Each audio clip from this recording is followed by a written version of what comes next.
pada kami pada malam hari ini. Waktunya Tuhan di penghujung tahun 2023, di hari yang ke-365, kami boleh melihat campur tangan Tuhan. Kami boleh melihat berkat-berkat Tuhan.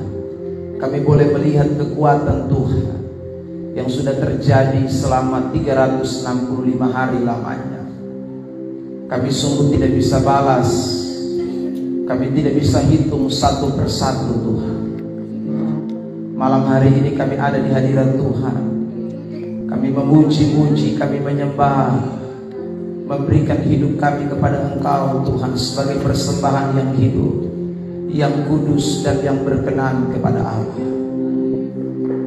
Dapati kami semua yang hadir pada kesempatan ini Tuhan, supaya momen-momen seperti ini bukan hanya menjadi sebuah perayaan seremonial tahunan, di mana kalau penghujung tahun, di akhir tahun, di hari terakhir, kami seolah-olah mengingat Tuhan dalam hidup kami. Tapi biarlah Tuhan, peristiwa yang terjadi hari ini boleh terus menyadarkan kami bahwa hidup ini kalau tanpa Tuhan sia-sia. Hidup ini hanya bisa ada sebagaimana ada karena anugerah, karena kekuatan, karena berkat Tuhan yang begitu luar biasa, kepercayaan yang Tuhan beri kepada kami.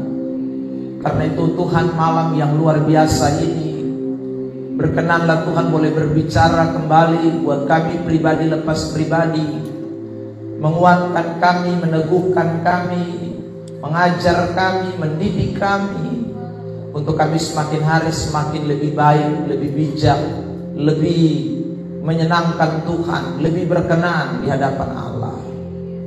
Roh Kudus, tolong kami semua yang hadir dalam jam pemberitaan ini, kuasai hati, kuasai pikiran, kuasai seluruh panca indera kami, supaya kebenaran-kebenaran yang diseberangkan ini betul-betul mengambil tempat seperti jatuh di tanah yang baik, benih yang jatuh di tanah yang baik. Tuhan Yesus Kristus, kami berdoa. Semua kita yang siap diberkati bersama katakan amin. Baik, silakan duduk Bapak Mama Saudara yang diberkati Tuhan.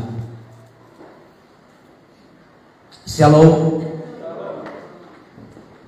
Bersyukur Tuhan izinkan kita semua boleh ada di hari yang ke-365 di tahun 2023. Saudara yang terkasih, tema yang akan kita bahas pada malam hari ini adalah lanjutan dari apa yang saya bahas dari pagi tadi. 365 hari bersama Tuhan ya. 365 hari bersama dengan Tuhan. Saudara, ayat yang menjadi rujukan daripada pembahasan ini yaitu di dalam kitab Mazmur pasal yang ke-90 ayat yang ke-12. Ini menjadi ayat acuan untuk kita sama-sama perhatikan. Mari saya undang kita semua membaca ayat ini dalam hitungan yang ketiga. 1, 2, 3. Ajarlah kami menghitung hari-hari kami sedemikian, hingga kami beroleh hati yang bijaksana. Ajarlah kami. Ini permintaan dari seorang pemazmur namanya Musa. Musa ini minta kepada Tuhan, Tuhan ajar kami untuk menghitung hari-hari kami ini ya. Artinya saudara bahwa Mazmur Musa ini dia menyadari benar bahwa hari-hari hidup yang dilewati itu adalah bagian daripada kesempatan yang Tuhan beri untuk mendidik, untuk mengajar, untuk menasehati setiap orang ya saudara, untuk menjadi orang-orang yang memiliki kehidupan. Dalam teks ini dikatakan bijaksana. Nah saudara yang terkasih dalam Tuhan, tadi pagi kita sudah membahas seputaran tentang hari-hari yang diajar oleh Tuhan itu. Saya menunjukkan ayat dalam Efesus pasal yang kelima ayat 16. Kalau Tuhan mengajar kita melewati hari-hari hidup kita 365 hari, saudara, kita ada bersama-sama dengan Tuhan. Tuhan mendidik kita, Tuhan menasehati kita, Tuhan mengajar kita. Maka satu kesimpulan yang kita bisa temukan di dalam teks Efesus pasal yang kelima ayat yang ke-16, dikatakan di dalam ayat itu, dan pergunakanlah waktu yang ada karena hari-hari ini adalah jahat. Jadi orang kalau berjalan bersama Tuhan tiap hari, Tuhan ajar dia, Tuhan didik dia, maka itu orang tahu pergunakan waktu hidup yang ada. Tadi pagi saya sudah jelaskan bahwa waktu hidup kita ini ada dua jenis waktu. Waktu yang pertama itu disebut Alkitab kronos, atau yang disebut hari, bulan, tahun, minggu. Itu adalah kronos. Tetapi dalam waktu kronos itu ada yang namanya kairos, atau the right time, atau waktu terbaik, kesempatan terbaik. Saudara yang terkasih dalam Tuhan, jadi di dalam kronos, di dalam hari, bulan, tahun, minggu, itu ada yang namanya kairos. Orang-orang yang tahu the right time, atau orang-orang yang tahu waktu terbaik, itu adalah orang-orang yang diajar oleh Tuhan dalam hari-hari yang dia lewati, saudara. Sehingga ketika dia tahu itu adalah waktu terbaik, ayat ini mengatakan kata pergunakanlah.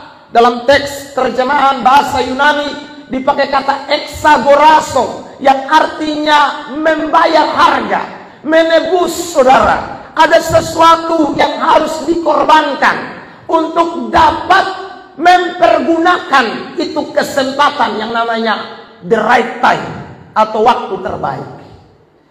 Nah, saudara, tadi pagi kita sudah membahas orang kalau bayar harga untuk sebuah kesempatan atau waktu, itu maka ada ciri-ciri yang akan muncul dari dalam hidupnya. Paulus memberikan, kalau bicara soal firman itu ada 3 hal. Bicara soal moral. Jadi orang kalau 365 hari itu Tuhan ajar dia, dan dia sungguh-sungguh tangkap itu, berusaha sungguh-sungguh, moral mesti tambah baik, saudara. Lalu kemudian yang kedua, hal-hal praktis mesti tambah lebih baik. Saya sudah jelaskan tadi pagi juga apa saja hal-hal praktis itu, saudara. Itu banyak hal sehubungan dengan kehidupan kita, praktek tiap hari, ya saudara. Mesti tambah lebih baik. Doktrin itu mesti tambah lebih bagus. Karena saya tadi pagi katakan, ajaran firman Tuhan itu bukan hanya soal moral. Ajaran firman Tuhan itu bukan soal praktek hidup sehari-hari. Tapi ajaran firman Tuhan itu ada doktrin, aletheia dalam bahasa Yunani-nya. Ajaran-ajaran yang mendasar. Tadi pagi saya kasih contoh Tritunggal, keselamatan di dalam Yesus, saudara. Nah itu ajaran-ajaran yang sangat penting dalam hidup kekristenan. Dan masih banyak lagi ajaran Roh Kudus, sorga, neraka, dan lain sebagainya, ya saudara. Itu orang Kristen mesti tahu. Nah, kapan dia tahu? Kalau dia datang gereja dengan, sekali lagi, tebus waktu, tebus itu hari-hari, dia mau bayar harga. Tadi pagi saya singgung, kalau orang datang gereja hanya sekedar mau datang untuk ibadat, ya saudara, karena dia tahu ini hari Minggu dia pergi gereja, dia tidak pusing dengan soal kebenaran yang disampaikan, maka 365 hari dia datang gereja tapi dia tidak berjalan bersama Tuhan. Karena terbukti ternyata dia tidak berusaha untuk menambah pengertian tentang kehendak Allah dalam hidupnya. Moralnya begitu-begitu saja, hal-hal praktis dia tidak bisa lakukan sesuai dengan kebenaran firman Allah, apalagi omong doktrin, saudara. Ya. Makanya kami di sekolah teologia, saudara, di sekolah teologia itu tidak ada mata kuliah hal-hal yang sifatnya praktis. Kalau toh ada, itu hanya, saudaraku, seperti ilmu berkhotbah. Orang di teologia, kalau belajar teologia, saudara, di kampus, itu dia belajar doktrin-doktrin.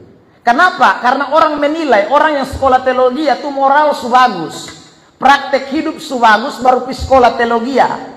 Makanya di sekolah teologi tidak ajar soal ini hal-hal yang sifatnya itu, saudara, moral, sifatnya praktis, itu tidak. Yang diajarkan itu doktrin.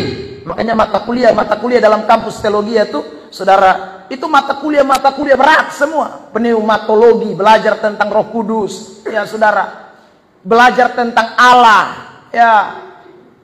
Teologia proper, belajar tentang saudara malaikat, namanya angelologi, ya. Itu semua dipelajari. Kenapa? Karena kita mau bicara soal ajaran, doktrin. Nah, saudara yang terkasih dalam Tuhan. Karena itulah orang Kristen kalau dia jalani hidup bersama Tuhan, tambah hari tambah mengerti tentang Tuhan. Bukan hanya sekedar jadi orang Kristen semata.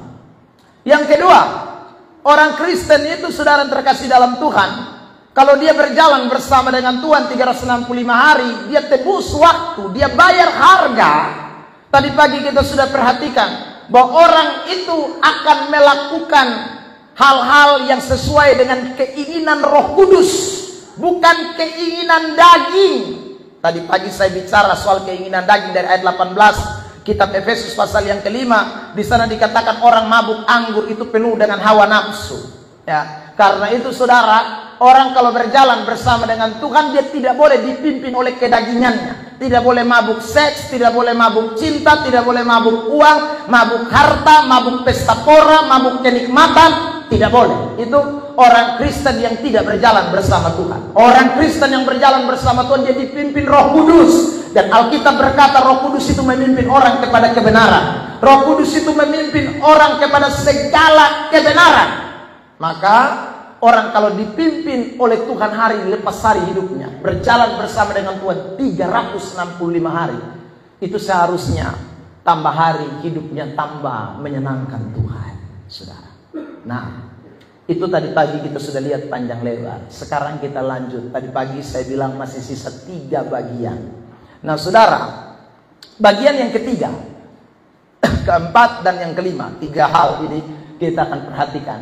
Saudara adalah orang itu akan hidup dalam pujian dan penyembahan. Jadi kalau 365 hari saudara berjalan bersama Tuhan, saudara, Tuhan ajar kita untuk pergunakan waktu yang ada. Tuhan ajar kita untuk melakukan yang namanya exagorazo kairos, bayar harga terhadap semua waktu-waktu. Dengan apa? Dengan hidup dalam pujian dan penyembahan. Lihat ayat yang ke-19. Mari kita baca ayat ini. 1, 2, 3. Dan berkata-kata seorang kepada yang lain dalam mazmur, kidung puji-pujian, dan bernyanyi dan bersoraklah bagi Tuhan dengan segenap hati. Siapa mereka? Ayat yang ke-16 jangan dilupakan. Jadi ini kan rentetan cerita, saudara. Ayat 16 bilang dan pergunakanlah waktu yang ada.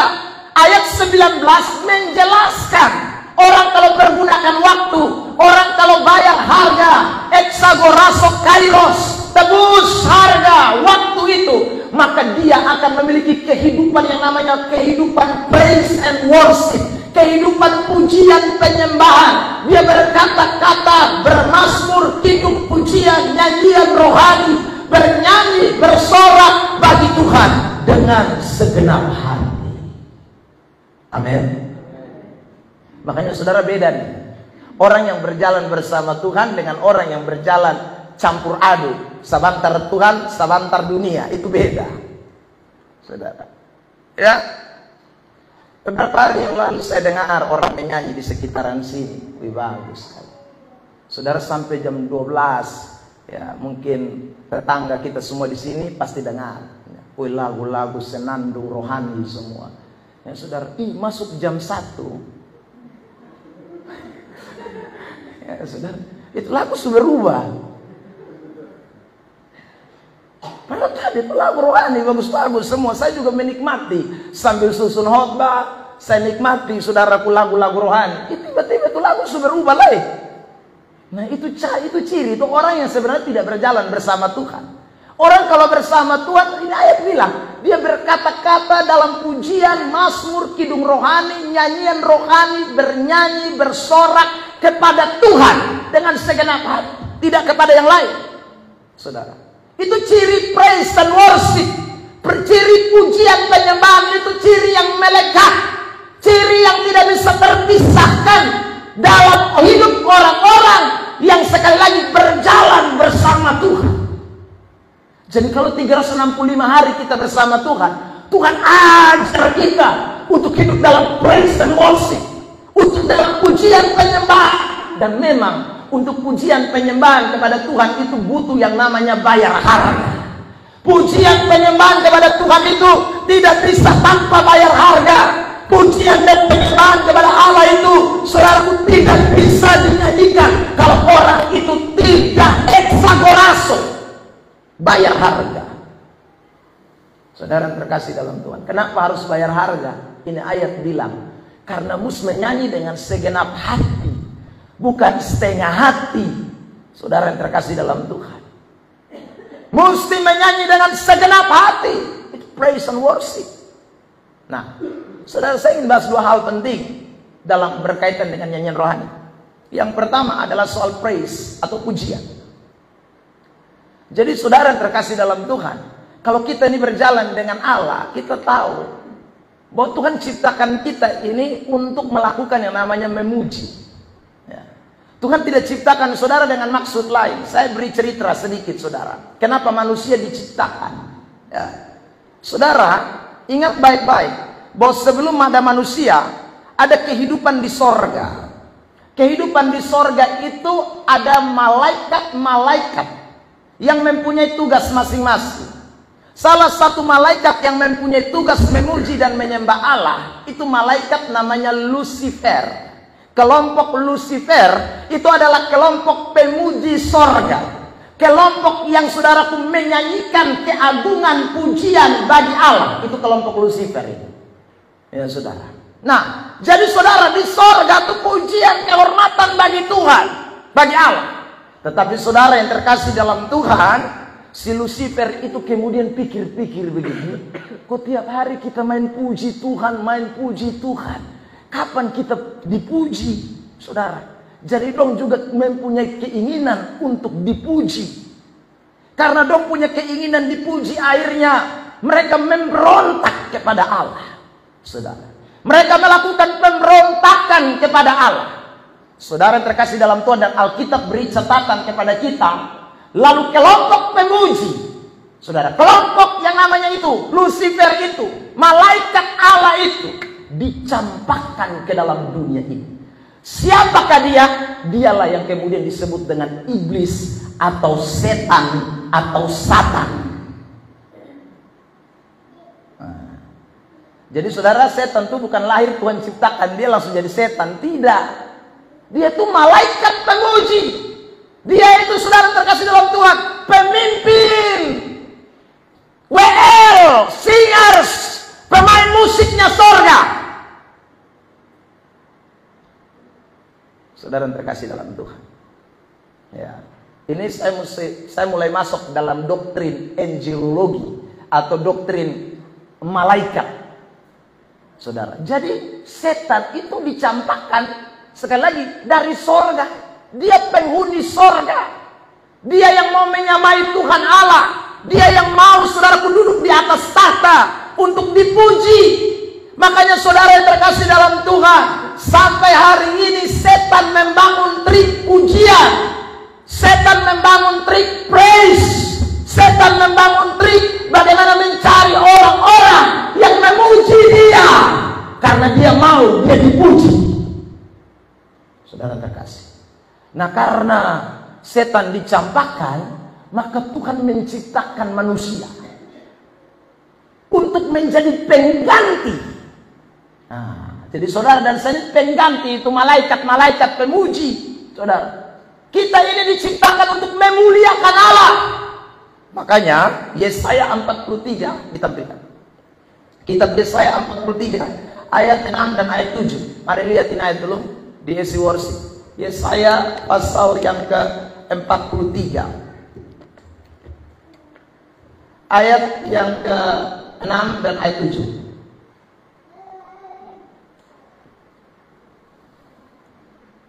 Yesaya 43 ayat 6 dan ayat 7. Yesaya 43 ayat 6 dan ayat 7.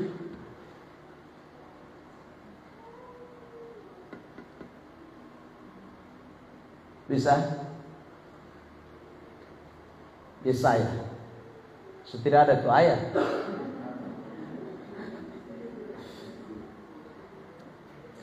Oke, kita lihat. Saya mau kita perhatikan. Saya baca dari sini. Bapak Mama, Bapak Saudara, perhatikan di teks Alkitab Yesaya 43 ayat 6 dan ayat 7. Aku akan berkata kepada utara, berikanlah, dan kepada selatan, jangan tahan-tahan. Bawalah anak-anakku laki-laki dari jauh, dan anak-anakku perempuan dari ujung bumi, dari ujung-ujung bumi. Lalu ayat 7, jemaat perhatikan ayat 7, kita perhatikan dan kita baca sama-sama. 1, 2, 3. Semua orang yang disebut dengan namaku, yang kuciptakan untuk kemuliaanku, yang kubentuk, yang juga kujadikan. Jadi Tuhan bilang gini, bahwa semua anak-anakku dari mana? Dari seluruh selatan, dari utara, dari ujung-ujung bumi, semuanya bawa. Karena semua orang yang disebutkan dalam namaku, yang kuciptakan itu untuk kemuliaanku. Saudara terkasih dalam Tuhan, yang kubentuk dan yang kujadikan. Makanya saudara, nanti kita semua setelah mati, setelah nanti kita semua masuk surga, kita pun tugas hanya satu, memuji, menyembah. Memuji, menyembah. Karena memang kita diciptakan untuk memuji dan menyembah. Kita diciptakan untuk melakukan yang namanya praise. Karena setan gagal memuji Allah. Saudara yang terkasih dalam Tuhan, lebih tidak cocok kalau bilang setan. Lucifer, malaikat, yang tadinya disebut bintang timur, saudara, putra fajar, mereka yang seharusnya memuliakan Allah, tapi kemudian ingin menyamai Tuhan.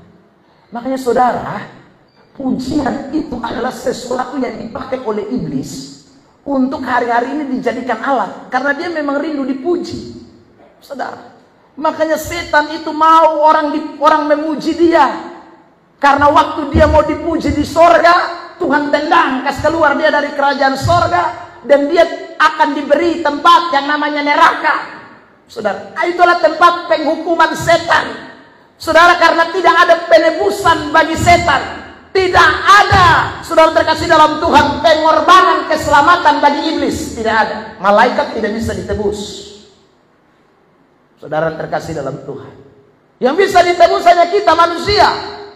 Tapi iblis tahu, kalau manusia ditebus, maka dia tidak dipuji. Kalau dia tidak dipuji, maka pengikutnya jadi sedikit. Saudara yang terkasih dalam Tuhan, karena itulah setan merasuki manusia. Saudara, 365 hari. Oh, saudara terkasih dalam Tuhan, kalau orang tidak berjalan bersama dengan Tuhan, kalau orang tidak berjalan bersama dengan Kristus, dia tidak bisa bayar harga, saudaraku, maka dia akan digiring kepada pemujaan, pemuji setan. Nyanyian-nyanyian duniawi akan keluar dari mulut-mulut orang-orang yang sebenarnya Tuhan telah beli dan harganya telah lunas dibayar di atas Golgota. Makanya di tahun penghujung hari ini saya mau ingatkan kepada saudara semua, ingatlah ya, saudara, dan seni pemuji Allah ya. Makanya kitab Efesus tadi pasal 5 ayat yang ke-19 itu ada perintah khusus buat kita. Jadi kalau kita di tahun 2023 ini Tuhan ajar kita untuk memuji Allah, seharusnya puji-pujian itu betul-betul menjadi bagian anak-anak Tuhan, orang-orang Kristen, kita semua yang hadir. Mulailah punya gaya memuji Allah, saudara. Memuji Tuhan, menyanyi, bersorak bagi Tuhan dengan segenap hati. Itu harus menjadi ciri kehidupan kita, anak-anak Tuhan, orang-orang Kristen, semua kita yang telah ditebus dengan darah Kristus. Kalau saudara gagal memuji Tuhan di tahun 2023, saya selalu kasih pesan ini kan tadi pagi. Ingat, kalau besok Tuhan masih izinkan saudara bernafas dan mulai injak tanggal 1 Januari 2024, dengar baik-baik. Kalau saudara berjalan bersama dengan Tuhan nanti di 2004 mulai besok hari, maka mulailah tiap hari pergunakanlah waktu yang ada. Tebus waktumu dengan hidup di dalam praise, memuji-muji Allah, bersorak-sorai bagi Allah, nyanyikan nyanyian rohani bagi Dia, bersorak-sorai bagi Tuhan dengan segenap hatimu, dengan segenap kekuatanmu, dengan segenap jiwamu, karena Allahmu rindu dimuliakan dari dalam setiap kehidupan kita sekalian. Amin. Ya, saudara terkasih dalam Tuhan, kita mesti rubah tradisi yang hari-hari ini sedang berkembang. Saudara terkasih dalam Tuhan, yang tanpa disadari orang sedang dibawa kepada penyembahan kepada setan, pujian kepada setan. Saudara terkasih dalam Tuhan, kita mesti berubah tuh. Ya. Makanya kan tiap tahun saya selalu bilang, tidak ada kaitan itu. Ya. Lagu dunia dengan Natal itu kaitannya di mana? Saudara. Atau lagu dunia dengan syukur tahun baru. Saudara terkasih dalam Tuhan, itu kan tidak ada kaitannya. Karena itu marilah pujian kita persembahkan kepada Tuhan. Saudara, nyanyian kita berikan kepada Allah. Praise to the Lord. Berikan hanya untuk Tuhan. Dialah sumber satu-satunya kemuliaan hanya bagi Dia. Kembali kepada teks kita di dalam suratan dalam Isi Worship. Saudara yang terkasih dalam Tuhan, Efesus 5 tadi ya. Jadi pujian ini penting. Makanya Mazmur 150 ayat 6 berkata begini. Jemaat 1, 2, 3. Biarlah segala yang bernafas memuji Tuhan. Coba tarik nafas, masih ada nafas kok? Puji Tuhan. Saya pikir nafas tidak ada. Kalau saudara masih ada nafas, jangan lupa puji Tuhan. Besok bangun masih ada nafas, puji Tuhan. 150 ini kalau saudara baca ayat 1 dan seterusnya, itu bicara soal memuji Tuhan. Memuji Tuhan, haleluya, haleluya, itu puji Tuhan. Saudara yang terkasih dalam Tuhan, dengan kata lain ini kalimat kontrasnya begini. Orang kalau tidak memuji Tuhan itu sebenarnya orang tidak bernafas ya, itu kontrasnya, itu kebalikannya, itu lawan katanya. Saudara, karena Alkitab bilang segala yang bernapas mesti puji Tuhan. Tapi kau tidak puji Tuhan padahal kau masih bernapas, berarti kau ini sudah tidak bernapas sebenarnya. Ya saudara, jalani hari-hari hidup tapi sebenarnya napas putus karena tidak puji Tuhan lagi. Saudara terkasih dalam Tuhan, yang lebih parah itu ada orang lebih hafal lagu dunia daripada lagu rohani. Nah, itu bertobatlah kau lah. Ya saudara, ya, lagu dunia dia lebih hafal semua, lagu rohani tidak ada dia hafal satu juga. Waduh, itu bahaya sekali itu. Bahkan ada orang lebih gila lain, saudara, lagu dunia yang bahasa Inggris sudah hafal semua. Tapi kalau coba menyanyi lagu rohani bahasa Inggris, dia protes paling banyak. Ya, saudara, otak agak koslet menggali. Ya, saudara, jadi orang untuk kadang-kadang memang ya karena setan mau supaya orang itu melakukan sesuatu untuk kemuliaan bagi dia. Karena memang saya ulang, setan itu memang rindu dipuji. Ya, dia mau dipuji. Kalau dia tidak mau dipuji, maka dia tetap jadi pemuji sorga sampai hari. Saudara. Tapi karena dia mau dia dipuji, maka dia berontak kepada Allah. Saudara terkasih dalam Tuhan. Yang kedua, hal yang berkaitan dengan nyanyian rohani itu adalah bicara soal worship atau penyembahan. Ya, saudara. Penyembahan selain pujian, Allah itu rindu disembah. Ya. Worship, penyembahan. Nah, saudara yang terkasih dalam Tuhan, apa sih bedanya pujian dan penyembahan? Di dalam penyembahan itu ada pujian. Ya, saudara. Dan di dalam pujian itu ada penyembahan. Itu dua hal yang sebenarnya tidak bisa terpisahkan meskipun berbeda. Ya. Maksudnya begini, kenapa dalam pujian itu ada penyembahan? Karena saudara, waktu kita memuji, ada oknum yang disembah, dia Tuhan. Makanya semua lagu pujian itu pasti ada nama Tuhan di dalamnya. Ya. Pasti ada nama Tuhan di dalamnya. Maksudnya apa? Jadi waktu orang memuji itu orang sedang menyembah Tuhan. Dia sedang worship kepada Tuhan. Nah, orang kalau menyembah juga pasti ada pujian di dalamnya. Karena isi dari sebuah penyembahan itu adalah, saudaraku, kata-kata pengagungan, kata-kata pujian, kata-kata sanjungan yang diberikan kepada Allah. Yohanes 4:23. Mari kita baca. 1, 2, 3. Tetapi saatnya akan datang dan sudah tiba sekarang, bahwa penyembah-penyembah benar akan menyembah Bapa dalam roh dan kebenaran. Sebab Bapa menghendaki penyembah-penyembah demikian. Saudara terkasih dalam Tuhan, kalau kita baca kisah ini kan tentang perempuan Samaria.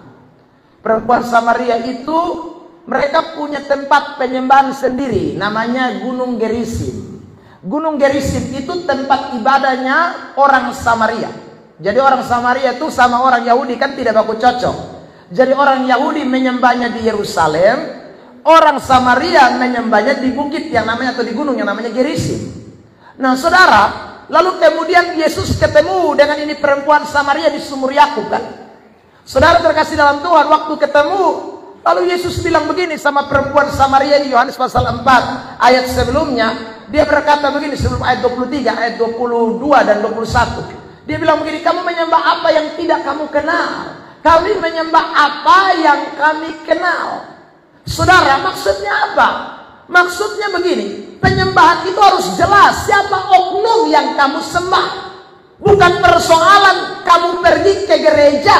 Bukan persoalan kamu, saudaraku, menuju ke tempat baik Allah. Karena orang Samaria pergi gereja juga di Gerizim. Tapi siapa yang kamu sembah? Kamu kenal tidak orang yang kamu sembah? Kamu tahu tidak orang yang kamu sembah? Oknum yang kamu sembah? Ya. Jadi kita ini pujian penyembahan, ingatlah baik-baik. Kita mesti tahu, ini pujian penyembahan kepada siapa? Saudara yang terkasih dalam Tuhan, kalau kita tahu kepada siapa kita menyembah, pasti kita akan menyembah dalam roh dan kebenaran. Kontrasnya, kita tidak menyembah karena rutinitas, bukan karena formalitas, tapi memang ada sesuatu gerakan roh, ada kebenaran. Karena kita menyembah bukan hanya sekedar asal menyembah. Kita tahu kepada siapa kita beri penyembahan, kita beri pujian kita. Saudara terkasih dalam Tuhan,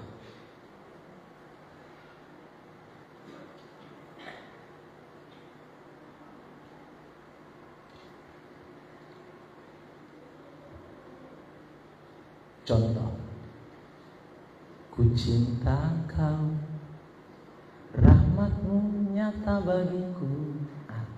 Saudara, kau itu siapa? Tuhan. Ya saudara, kalau ini lagu, contoh, saudara terkasih dalam Tuhan, anggap saja ya, saya nyanyi ini bukan kepada Tuhan.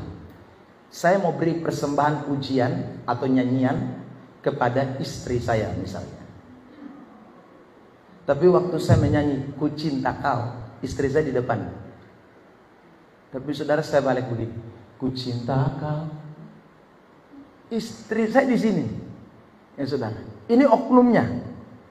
Tapi saya ku cinta kau, itu saudara, itu tidak nyambung. Ya, itu saudara terkasih dalam Tuhan, artinya saya tidak kenal kepada siapa saya kasih ini pujian. Harusnya kalau saya kasih pujian itu kepada istri saya, maka ku cinta kau itu ke dia.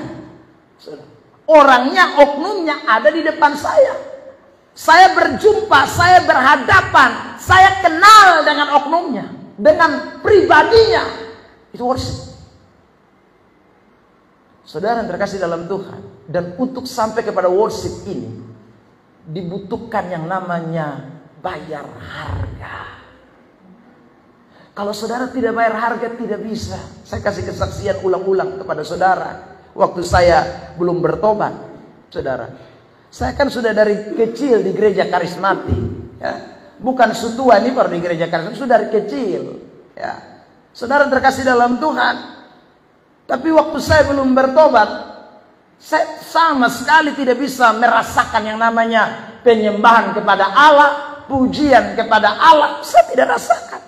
Meskipun saudaraku orang di samping saya ada menangis, ada air mata keluar, ada batareak, angkat tangan, saudaraku.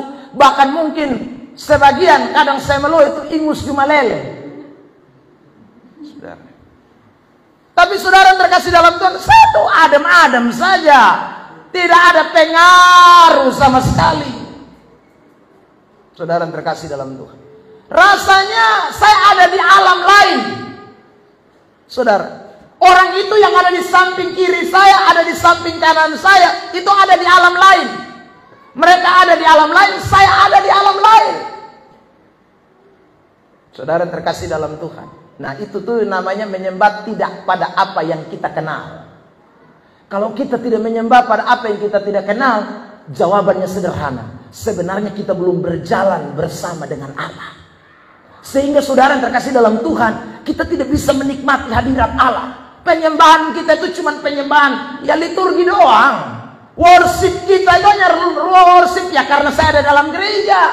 Tapi kita tidak mengalami yang namanya fokus worship. Kita tidak mengalami yang namanya fokus penyembahan. Kita tidak mengalami yang namanya kuasa Tuhan. Si pribadi Tuhan, oknum Tuhan itu ada bersama dengan kita. Itu tidak ada. Ini jangan sampai dialami oleh kita yang hadir pada malam hari ini. Saudara terkasih dalam Tuhan. Itu maka Anda jalani 365 hari, saya ulang, tanpa Tuhan dalam hidupmu. Ya. Tanpa Tuhan di dalam hidup kita.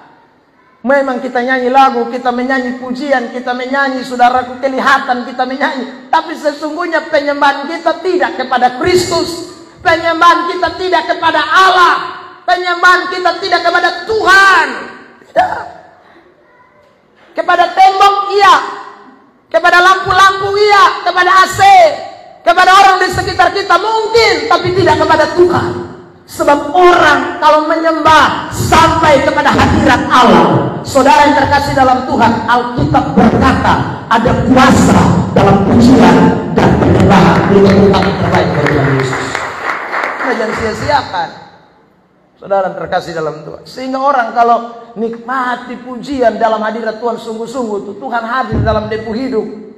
Saudara, waduh dahsyat, dahsyat. Ya.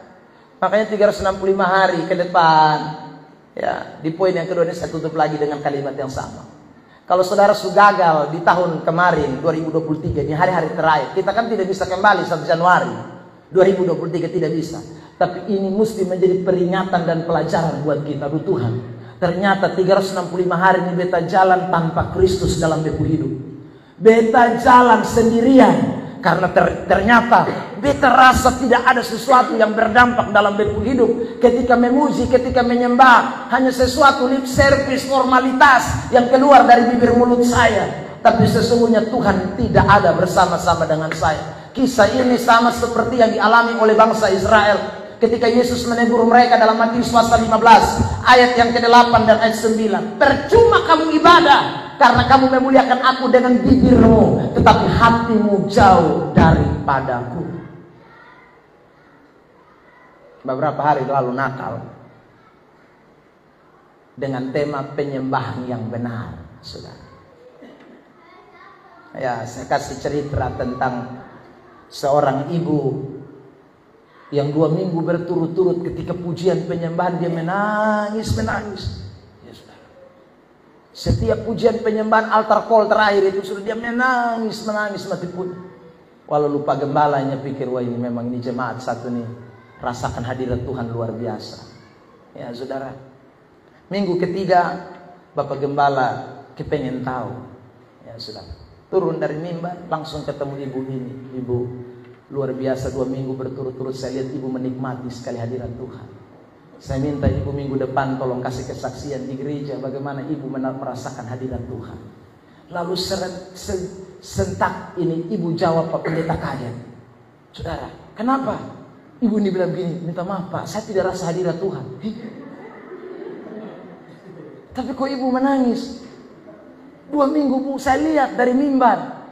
Ya, mata saya tertuju kepada ibu menangis. Iya Pak Pendeta.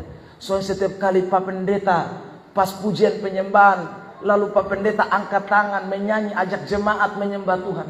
Saya selalu ingat kambing saya yang mati 3 hari yang lalu, 3 minggu yang lalu.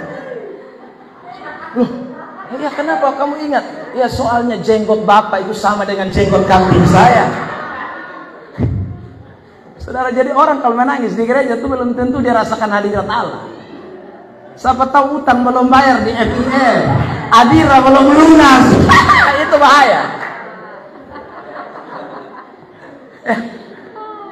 Apalagi tadi sebelum datang ke gereja ada pihak koperasi yang sudah datang pagi-pagi. Oh, itu dia datang hadirat Tuhan. Haleluya, haleluya. Padahal itu bukan hadirat Tuhan. Ada ingat ini muka yang penagih koperasi.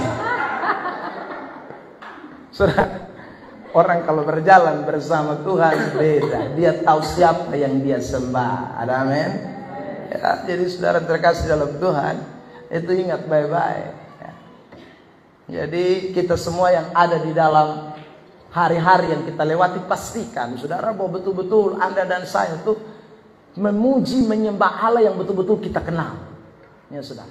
Dan itu kita tahu persis. Sehingga kita tidak mungkin lari kiri kanan. Orang-orang seperti itu sekali lagi akan menyenangkan Tuhan. Jadi orang yang 365 hari berjalan bersama Tuhan pasti hidup dalam pujian dan penyembahan. Praise and worship. Saudara, itu gaya hidup kita. Yang keempat, saudara yang terkasih, yang keempat, orang yang berjalan bersama Tuhan di 365 hari itu pasti hidup dalam ucapan syukur. Lihat ayat 20. Efesus 5 ayat 20, 1, 2, 3. Ucaplah syukur senantiasa atas segala sesuatu dalam nama Tuhan kita Yesus Kristus kepada Allah dan Bapa kita. Ucap syukur senantiasa. Siapa mereka? Saya ulang ayat 16 lagi. Pergunakanlah waktu yang ada. Lalu kemudian ayat 20 dia bilang ucap syukur. Jadi orang yang saudaraku pergunakan waktu, bayar harga exagorasok kairos dalam bahasa Yunani-nya itu, orang yang tebus itu the right time, waktu terbaik, itu orang-orang yang selalu mengucap syukur. Nah, ada 3 hal yang kita mau perhatikan tentang hal mengucap syukur. Yang pertama, bicara soal syukur itu berkaitan dengan korban. Di dalam perjanjian lama, saudara terkasih dalam Tuhan, korban syukur itu masuk di dalam kelompok. Ada 5 korban di dalam perintah perjanjian lama yang saudara, namanya korban bakaran, korban sajian, korban penebus salah, korban penghapus dosa, dan korban keselamatan. Ada 5. Itu dalam kitab Imamat, saudara nanti bisa pelajari. Nah, ini korban syukur ini masuk di mana? Korban syukur itu masuk di dalam korban keselamatan. Jadi orang Israel ketika merayakan hari yang saudaraku di mana mereka mempersembahkan korban keselamatan, maka di balik dari korban keselamatan itu ada namanya korban syukur. Ya.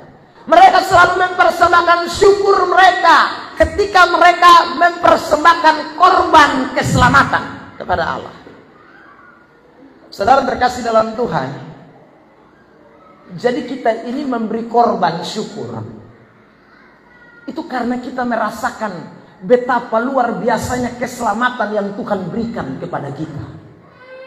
Keselamatan itu ada 2. Keselamatan yang pertama adalah keselamatan soal hidup kekal, anugerah di dalam Kristus Yesus.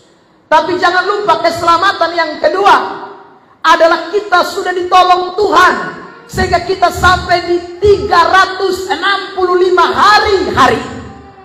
Mau balas ini keselamatannya, karena mana caranya? Saudara terkasih dalam Tuhan. Makanya sudah berapa tahun ini saya selalu sampaikan, saudara, kita harus bawa korban syukur kita kepada Allah. Kenapa? Karena kita merasakan keselamatan dari Tuhan. Kalau Tuhan tolong kita sembuh dari sakit di tahun 2023, itu karena Tuhan masih kasih kita yang namanya keselamatan di dunia ini. Tuhan tolong saudara mungkin dari bahaya maut, celaka mobil, celaka motor, celaka di mana, udara, di laut. Saudara, itu karena Tuhan masih menyelamatkan kita sekalian. Ada amin? Saya juga pernah sampaikan cerita ini toh. Ada 2 orang naik motor turun-turun dari Soe. Saudara, yang satu anak Tuhan, yang satu anak setan. Maksudnya tidak tahu ibadah begitu. Ya. Turun-turun belokan-belokan maut itu. Saudara, cikar motor tak salah masuk di jurang. Saudara, begitu masuk di jurang, dong 2 refleks lompat. Akhirnya saudara motor lari masuk dalam jurang, mereka 2 terlempar. Tapi puji Tuhan selamat. Saudara, tapi beda, anak Tuhan bilang begini, terima kasih Tuhan, karena Tuhan menyelamatkan saya dari bahaya maut. Sementara anak setan bilang apa? Untung tadi saya lompat, kalau saya tidak lompat tadi mati saya. Itu saudara. Nah beda. Anak Tuhan tahu dia selamat dari bahaya apapun itu karena Tuhan. Dia bisa lolos dari apapun, dia tahu itu karena Tuhan. Karena kalau bukan Tuhan tidak ada orang bisa selamat. Saudara, lu lompat, tapi kalau begitu lu lompat, Tuhan dorong lu tambah rararoso. Saudara terkasih dalam Tuhan. Jadi bukan karena kita. Sama kayak waktu kita alami seroja. Saudara, orang ada yang kesaksian kan begitu. Untung beta jaga mati. Beta ku atap tuh beta jaga mati. Makanya soalnya lepas orang lain pun lepas beta jaga mati. Tuhan yang jaga. Kalau Tuhan tidak jaga, biar lu hela dia angkat dan lu sekali kelempar. Ada banyak orang tidak sadar bahwa Tuhan yang menyelamatkan, Tuhan yang membawa kita keluar. Jadi saya ulang 365 hari kita ada. Ini saudara terkasih dalam Tuhan, sudah berapa banyak bahaya maut yang Tuhan loloskan kepada kita. Dan seharusnya kita mengucap syukur dengan memberikan korban syukur kita kepada Allah. Ada amin? Mari beri tepuk tangan dulu yang terbaik buat Tuhan Yesus. Jadi saudara yang terkasih dalam Tuhan, jangan ada yang hitung-hitung dengan Tuhan Allah. Yunus pasal 2 ayat 9. Yunus selamat dari itu perut ikan. Mari kita lihat ini ayat. Yunus 2 ayat 9. 1, 2, 3. Tetapi aku dengan ucapan syukur akan kupersembahkan korban kepadamu. Apa yang kunasarkan akan kubayar. Keselamatan adalah dari Tuhan. Keselamatan adalah dari Tuhan. Ingat baik-baik. Jadi kita bisa bernapas sampai 365 hari. Saya ulang, itu bukan karena kita. Itu semua hanya karena Tuhan. Saudara, jangan lupa persembahkan korban syukurmu kepada Allah. Ada amin? Saudara terkasih. Ya. Kedua, ketika kita bicara soal korban syukur, itu berkaitan dengan tidak hidup lagi dalam kekhawatiran, tetapi hidup di dalam doa. Saudara, orang yang mengucap syukur itu dia lepas dari kekhawatiran. Orang yang mengucap syukur itu dia lepas dari ketakutan. Orang yang tahu mengucap syukur itu dia memberikan kepastian iman dalam hidupnya bahwa Allah sanggup melakukan jauh lebih besar dari apa yang kita bisa lakukan. Itu ucapan syukur, saudara. Jadi kalau kita mengucap syukur itu sebenarnya kekhawatiran itu mesti tambah menyusut, tambah menipis, tambah hilang. Jadi kalau orang bilang mengucap syukur tapi tambah hari tambah khawatir, tambah hari tambah cemas, tambah hari takut menghadapi hidup, itu orang belum mengucap syukur. Karena orang mengucap syukur, dia serahkan semua kepada Allah. Masalahnya, persoalannya, kebutuhan hidupnya, segala hal yang dia temui dalam hidup ini dia serahkan kepada Tuhan. Itu ucapan syukur. Jadi dia bebas. Dia tidak akan khawatir, dia tidak akan takut, dia tidak akan cemas menghadapi hidup. Karena Allah akan bekerja menggantikan orang itu. Amin. Jadi saudara ingat itu, mengucap syukur itu punya kekuatan. Filipi 4 ayat 6. 1, 2, 3. Janganlah hendaknya kamu khawatir tentang apapun juga. Ya. Tapi nyatakanlah dalam segala hal keinginanmu kepada Allah dalam doa dan permohonan dengan ucapan. Itu saudara. Jadi kalau sudah nyatakan dalam ucapan syukur, tidak boleh khawatir lagi. Sudah serahkan sama Tuhan kok. Saudara. Sudah serahkan sama Tuhan. Tuhan yang bertanggung jawab sudah. Ya. Di ayat 7 Filipi 4 dia bilang begini, dia akan memberikan damai sejahtera yang melampaui akal dan pikiranmu. Ayat 7, saudara yang terkasih dalam Tuhan. Ya, nah karena itu ingatlah baik-baik, Kalau saudara mengucap syukur kepada Allah, kekhawatiran buang sudah. Karena sudah mengucap syukur. Terima kasih Tuhan, beta masih hidup sampai hari tanggal 31. Jangan pikir tanggal 1 Januari besok. Jangan pikir tanggal 2, apalagi pikir bulan Desember tahun 2024. Tak usah pikir. Saudara terkasih dalam Tuhan. Karena Tuhan yang Anda dan saya sudah serahkan semua, Dia akan bertanggung jawab. Itu ucapan syukur. Saudara. Jadi sebentar kalau saudara kita semua mengucap syukur karena Tuhan sudah pelihara kita 365 hari. Ingat, Tuhan yang sama juga yang akan pelihara saudara nanti tahun 2024. Memang keadaan dunia akan tambah kacau, akan tambah sulit, akan tambah banyak tantangan, pasti itu. Tapi ingatlah, kita sudah serahkan semua kepada Tuhan. Kekhawatiran kita serahkan dengan mengucap syukur kepada Allah. Ya. Raya yang ketiga, orang kalau mengucap syukur, dia tahu ini adalah kehendak Tuhan. Itu perintah Tuhan. Jadi mengucap syukur itu kehendak Allah. Lihat ini ayat 1 Tesalonika 5 ayat 18. Mengucap syukurlah dalam segala hal, sebab itulah yang dikehendaki Allah di dalam Kristus Yesus bagi kamu. Jadi saudara, dengan mengucap syukur kita sudah melakukan kehendak Tuhan. Dengan mengucap syukur kita sudah melakukan yang namanya firman Tuhan. Ya, perintah Tuhan. Salah satunya mengucap syukur. Bangun pagi mengucap syukur. Saudara harus lakukan satu poin perintah Tuhan. Belum doa, baru terima kasih Tuhan. Itu perintah Allah. Itu kehendak Allah. Tuhan lihat saudara, Tuhan senang. Baru saudara katakan terima kasih saja. Terima kasih buat ini kesehatan. Terima kasih buat ini kekuatan. Terima kasih buat ini nafas hidup. Oh, itu ucapan syukur yang luar biasa, saudara. Ya, jadi jangan lupa. Hari ini mari kita mengucap syukur. Ya, jadi orang yang 365 hari berjalan bersama Tuhan, orang yang hidup dalam pengucapan syukur. Yaitu apa? Persembahkan korban syukur, tidak khawatir dalam hidup, dan taat perintah atau kehendak Tuhan. Saya tutup dengan yang kelima. Saudara, yang kelima adalah hidup dalam kerendahan hati, bukan kesombongan. Efesus 5 ayat 21, ayat yang terakhir dari perikop tentang anak-anak terang. Jemaat, kita baca ayat ini bersama-sama. 1, 2, 3. Dan rendahkanlah dirimu seorang kepada yang lain di dalam takut akan Kristus. Rendahkanlah diri. Saudara, saya cepat saja. Ada dua hal yang berkaitan dengan kerendahan hati. Yang pertama adalah dibimbing Tuhan dalam jalannya. Kalau kita tambah hari tambah rendah hati, Tuhan kasih tunjuk jalan terus. Ya saudara, ada jalan yang kau merasa sulit, Tuhan kasih tunjuk jalan. Orang kalau rendah hati. Tapi kalau orang mulai sombong, saudara hadapi jalan buntu, Tuhan kasih gelap tambah. Tuhan kasih sulit tambah.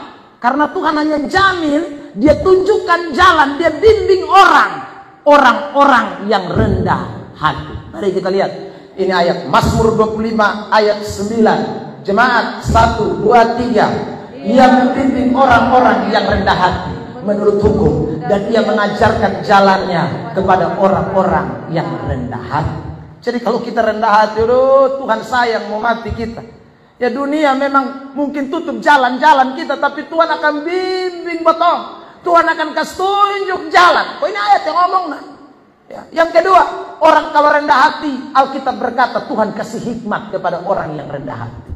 Hikmat itu apa gunanya? Kalau saudara baca Yakobus pasal 1, di sana dikatakan hikmat itu membuat saudara dan saya bisa menghadapi berbagai macam pencobaan, berbagai macam persoalan hidup, berbagai macam tantangan. Itu dibutuhkan hikmat. Tanpa hikmat tidak bisa. Amsal 11 ayat 2. Sama-sama 1, 2, 3. Jikalau keangkuhan tiba juga cemooh, tetapi hikmat ada pada orang yang rendah hati. Saudara, Salomo itu kenapa bisa luar biasa? Karena punya hikmat. Kapan kita tahu dia punya hikmat? Saudara, waktu ada kasus 2 orang ibu yang rebut 1 orang anak. Ya toh? Lalu kemudian datang kepada Salomo. Yang satu bilang ini saya punya anak, yang satu bilang ini saya punya anak. Salomo bingung. Dua-dua mengaku saya punya anak. Dulu kan tidak ada tes DNA. Saudara, ini caranya bagaimana supaya bisa menentukan yang mana yang sebenarnya ibunya? Saudara yang terkasih dalam Tuhan, dengan hikmat dari Tuhan, Salomo bilang begini, ambil pedang, potong ini anak, bagi 2. Sebelah kasih yang satu, sebelah kasih yang satu. Saudara, Lalu ibu asli berkata begini, "Jangan Tuanku, Tuanku Raja, jangan. Biarkan saja anak ini kasih sama dia." Saudara, langsung Salomo tahu, ibu asli tidak mungkin mau depu anak mati. Ibu asli tahu itu depu anak, biar dia kasih orang piara sama papa, yang penting jangan belah, jangan bagi dua. Beta sayang depu anak. Hikmat menyelesaikan masalah. Salomo kemudian bilang, berarti ini yang ibu, ini yang tidak. Tangkap dia. Saudara terkasih dalam Tuhan, ingatlah baik-baik. Hikmat itu penting. Nah, orang Kristen kalau hidup dalam kerendahan hati, Tuhan kasih hikmat. Sehingga kalau ada kesulitan, Anda tidak perlu pergi lagi cari, tolong dulu doa, kira-kira lihat apa awan gelap atau awan hitam atau apa. Tak usah, Tuhan kasih hikmat untuk Anda menghadapi persoalan. Amin. Amin. Ya, saudara terkasih dalam Tuhan, kita mesti yakin, kita orang-orang yang rendah hati, Tuhan tidak tinggalkan kita. Tuhan tahu kemampuan kita, Tuhan tahu batas kesulitan yang kita hadapi, Tuhan tahu susahnya hidup yang kita alami, Tuhan tahu. Sekali lagi, adakah orang rendah hati dia temukan? Ada orang susun bisa-bisa lagi sombong minta ampun. Ya, saudara. Nah, ini yang Tuhan cek tiap hari. Jadi saudara janganlah jadi orang sombong. Saudara, kita mesti sadar, Tuhan, hanya Tuhan saja bisa buat beta jadi begini. Tiap hari berserah kepada Tuhan. Tiap hari berserah kepada Tuhan. Untuk susun khotbah ini tadi malam, saudara, saya tidak bisa tidur sampai jam 2:30. Ya, karena itu tadi pagi saya tidak bisa khotbah singkat, mesti panjang. Ya. Karena saudara terkasih dalam Tuhan, saya baca, saya renungkan, saya tidak bisa tidur. Ke Tuhan tuh menggemakan sesuatu dalam otak pikiran ini. Ya, saudara. Bola balik. Saudara, sambil berenungkan, 365 hari. Sambil renungkan ini khotbah yang beta susun, ya, untuk mempundiri, saudara, Tuhan kalau bukan Tuhan, tidak mungkin semuanya ini bisa terjadi. Saudara, bahkan beta sempat di jam 2:30 itu, saudara terkasih dalam Tuhan, beta bangun duduk, ya, sambil merenung, beta bilang sama Tuhan, Tuhan, apakah beta masih bisa sampai di 2024? Itu misteri bagiku. Tapi hidup ini ada di dalam tangan Tuhan. Saudara, kita tidak pernah tahu. Saya tuh kalau ingat Bapak John khotbah tuh selalu terngiang-ngiang, saudara. Ya, Bapak John bilang, kita pulang dari Mama Ndaumanu ini, jangan sampai orang lain yang tadi pendeta yang khotbah itu dia semua nyusul. Ya, kan siapa ada tahu gilirannya? Tidak ada yang pernah tahu. Kalau Tuhan masih izinkan kita sampai di detik ini, jam 8 kurang berapa menit ke depan lagi, saudara, semua hanya karena kemurahan Tuhan. Belajarlah untuk semakin hari rendah hati di hadapan Allah. Tuhan, hanya Engkaulah segalanya di dalam hidup ini. Saya mau ajak kita semua di penghujung dari khotbah ini, mari kita renungkan 365 hari yang sudah kita jalani. Ya. Malam ini adalah malam refleksi buat kita sekalian. Ya. Saya sekali lagi mau bicara ini, kita kan tidak pernah tahu siapa yang akan dapat giliran duluan pulang. Mungkin bukan saudara, tapi saya tidak ada yang tahu, saudara. Tidak ada tahu siapapun di antara kita. Tapi kalau Tuhan masih izinkan hari ini kita ada, refleksi menjadi penting. Refleksi menjadi penting untuk kita mulai introspeksi diri. Tuhan, saya ingin lebih baik lagi di hari yang akan datang. Ajar saya untuk beroleh hati yang bijaksana. Ajar saya untuk pergunakan kesempatan hidup. Tebus waktu, bayar harga. Karena saya tahu ada di mana ending, ada akhir dari hidup yang adalah sebuah misteri kehidupan. Tundukkan kepalanya di Tuhan. Pemain musik semua maju ke depan.